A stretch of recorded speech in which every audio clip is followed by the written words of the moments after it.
మనకు రోగం ఉన్నట్లయితే అది ఆరోగ్యంగా మార్చబడుతుంది. ఆమేన్. అశాంతిగా ఉన్నట్లయితే శాంతినిచ్చేవాడు యేసయ్య.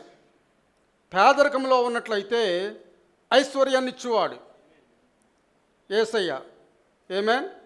మానవులుగా ఉన్న మనలను దైవ కుమారులుగా చేయడానికి యేసయ్య లోకములకు వచ్చాడు. మనం మానవులమే, మామూలు మనుషులమే.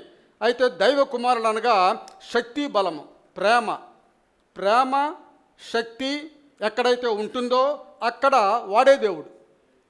శక్తి ప్రేమ కలిగిన వాడు యేసయ్య. శక్తి ప్రేమ కలిగిన వాడు. ఈ లోకంలో చాలామంది ఉంటారు, ప్రేమించేవారు ఉంటారు, కానీ వారికి శక్తి ఉండదు.